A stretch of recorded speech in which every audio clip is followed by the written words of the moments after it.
Alright, good evening. Good morning actually. Ano siya, midnight tayo na, alas 12. So, ito yung sitwasyon ng Davao City update Sabado, linggo na siya kasi ano na, alas 12. So, itsura ng Davao City. Happy 88 araw ng Davao. So, 88 years old ng ano no, syudad natin. And how about naman yung mga syudad ho ninyo dyan sa inyong lugar? Panigurado maraming mga highly urbanized cities sa Pilipinas na mas matanda pa sa Davao City. So itong aking kinatatayuan ay San Pedro Corner, Quezon Boulevard.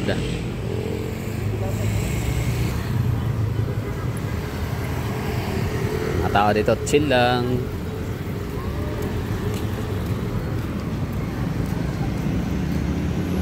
So ito yung ano dati, KPH trucks, buses, maximum of 30 km/h speed limit.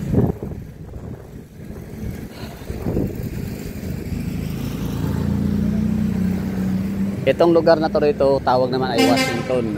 Diyan, dito na area, Washington. Itong merong Katarantaduhan, Qatar. Greetings from Qatar, Qatarman, Northern Samar. Greetings from Mexico. Yan pala, Mexico, Pampanga. Akyat tayo dito. So meron din tayong ano, DC, di ba, Washington. So meron din Washington DC. Greetings from Washington DC. Yan pala, Washington, Barangay Davao, Washington, Davao City pala. Yeah, Washington DC. Okay, nakita ninyo dito ngayon ay VXI and Octom Philcrest Centrale or Centrail. Pero Centrale talaga ang ano mostly na maririnig ko sa mga pasahero. Bayad, Centrale, dalawa. Oh, di ba?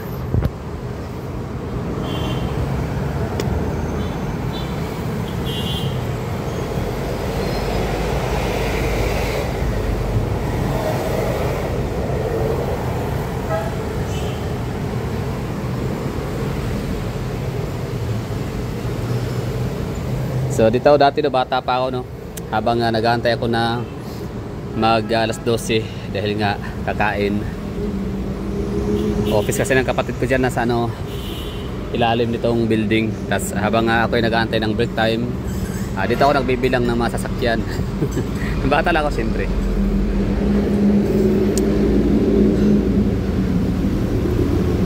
So yung mga sasakyan dati na nakikita ko in the 90s, mga ano yan mga Safari, Pajero, mga Lancer, Kia. Ayan, mga Kia yung taxi dati. Tapos mga minivan. Wala na rin ano no. Mayroon pa bang ano nakikitang mga minivan? Parang wala na no. Mga ano na ngayon, mga transformer. Na kung tawagin ng iba, shoebox or loaf bread. Mga L300 van, yun yung mga ano dati, mga sasakyan na nakikita ko in the 90s. Tapos Tamaraw FX.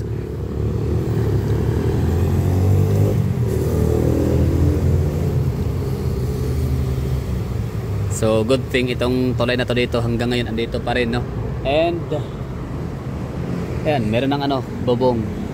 Kasi pansin ko to nung mga nagdaang buwan na ako nag-vlog dito, wala pa tong bubong, di ba? Ibig sabihin ano, tumatagas, may tulo. Ngayon parang wala na yata, okay na siya no. Yan lang, Davao City. Latest update sa San Pedro Street Corner, Bukana. Pero ang tawag talaga dyan sa kalye na yan, San Pedro Extension pa din, diretso papuntang Bukana. So dalawa ang San Pedro Extension dito sa may papuntang Coastal and papuntang Father Silga. So tahimik na yung ano, gabi dito, umaga, midnight. So this is Davao City. Tapos kapag gagatong oras, dito mo na makikita yung mga tricycle, lalabasan na yan sila.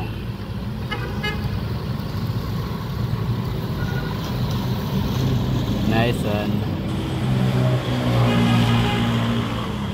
Tsaka ano no, malakas yung patakbo ng mga sasakyan. Marami nang hindi sumusunod sa kilometer per hour na speed limit 30. Kasi gabi na, yung iba lasing. Pangalawa, maluwag na yung kalsada, hindi na traffic. Pangatlo, walang nanguhuli kasi tulog na. So yun yung ano, tatlo na rason, no? Tatlo sa maraming rason. Bakit maraming mga nagpapatakbo ng mabilis sa gantong oras. In fact, mas maraming vehicular accident na talagang fatal sa mga gantong oras kasi nga malalakas matutulin takbo ng mga sasakyan. Kasi nga wala nang uhuli, iba lasing, ganoon. Kaya tayo mga taga Davao, huwag pa kumpiyansa na merong implementing rules dito na maximum speed limit na sinusunod kasi sa ganitong oras hindi na nga siya talaga na susunod ng mga citizens. Lalo na ngayon na Sabado, no? Sabado night, maraming lasing. Dito naman na side, we are facing south of Davao. So it's the VXI, Optum, Philcris, Centrale.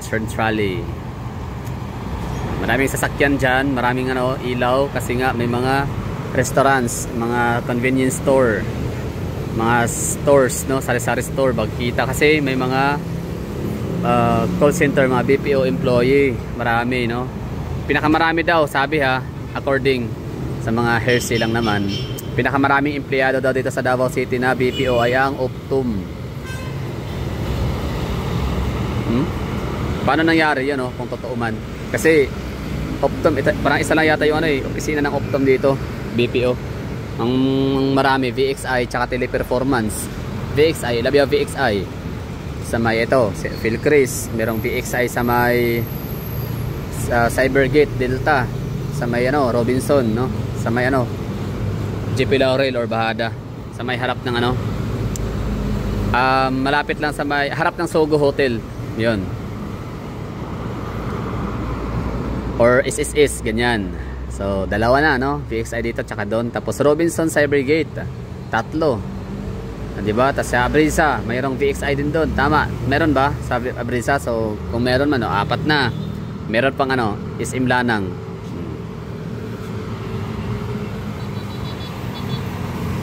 lima. Maraming VXI na yata, pinakamaraming BPO sa Davao. Okay na tayo dito, no? Maraming thank you sa panonood. Wala lang, pinasili ko na sa inyo yung lugar since ako andito lang din naman. So this is Davao City, latest vlog update. Hitsura ng Davao City during midnight, Sabado night. So Sabado night, marami pa rin tao, no? Kasi nga galing sa Alak, mga beer house dito sa Davao City. Last call alas 12. Labas sa mga beer house alas 2. Kailangan cleared na yan, wala nang tao. Close na talaga dapat. Just so you know.